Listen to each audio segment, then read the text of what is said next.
Okay, this is the 5th video I'm making about narcissism and narcissists from a spiritual perspective, from a higher consciousness perspective. Now, if you're not spiritual, probably what I'm going to say is going to sound like nonsense and gibberish, and that's completely fine. I just want to try to offer a different light on this phenomenon that has taken over the globe. I've seen too many people be the victim of these demonic spirits operating through the narcissistic person, and I want to offer and shed some light on things that help me heal and help other people heal. So the subject that I want to talk about is the ruminating thoughts, right? Those thoughts that come in your mind and you constantly are thinking about what that person did, how they treated you, where you could have gone wrong. And this specifically goes to the people who have separated from their narcissist or in no contact with their narcissist, or they are not physically around the narcissist. And let me explain to you what goes on in the spiritual.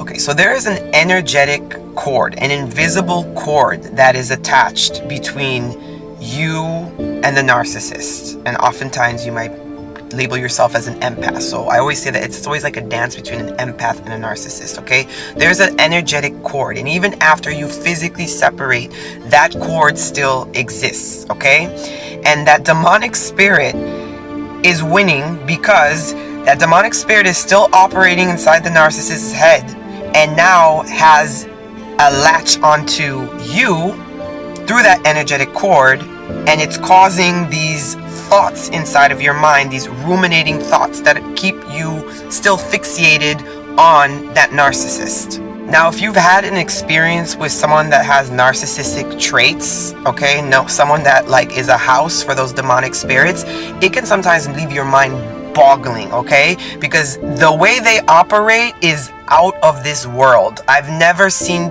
people who've been so calculated, manipulative, cruel, mean, inconsiderate. It boggles my mind, right? But that is the spirit that is operating inside of them, and that cord is still wrapped around you. And so it's like that demonic spirit is winning, because not only is he still messing around with the narcissist's mind, now he has latched onto the empath, and he is veering you from your divine mission and your divine purpose, because your focus now is on what that narcissist did to you, and your focus needs to be back onto yourself. So that cord that has been attached to you, you have to cut it in the ethereal. You got to cut it in the spiritual.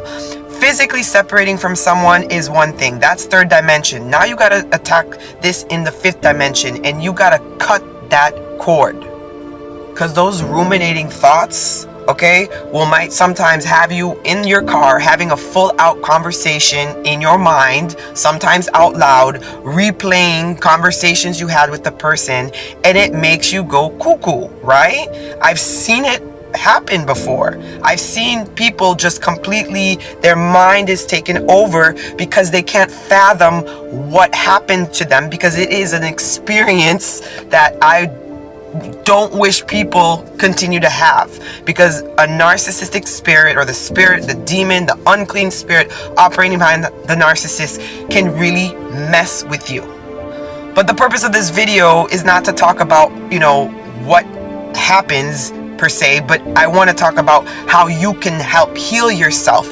And you need to ask God to cut that cord. You need to meditate to cut that cord. Ask the blood of Jesus to pour on that cord and get rid of it. Ask Archangel Michael, cut that cord. You got to do that every single day. You have to put it in your mind's eye that you no longer want to be a vessel for that demonic spirit to mess with you. So that cord that it's passing through, you need to cut it out. And if that means you got to do a prayer every single day, you're going to do it until that cord no longer exists. And how do you know it no longer exists? Is when you no longer can think about that person anymore.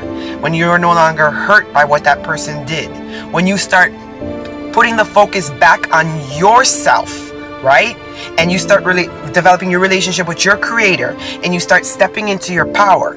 People have to realize that if you were on your healing journey, right, and you are a good person, and you got encountered with or entangled with a narcissist, right, that is your opportunity to level up. Get out of victim mode. And I know it's easier said than done, okay? I'm just trying to hype you up here, right? When you get out of victim mode, you're going to step into your power. And eventually you're going to get to the point where you're going to look at that narcissist in the past and you're going to say, thank you. Because if it wasn't for you, I wouldn't have known my power. If it wasn't for you, I wouldn't have found God. I wouldn't have loved myself. I wouldn't have leveled up. So you have an opportunity. You can continue being hurt by what that person did, or you could be an alchemist. You could take that hurt and you could change it into your power.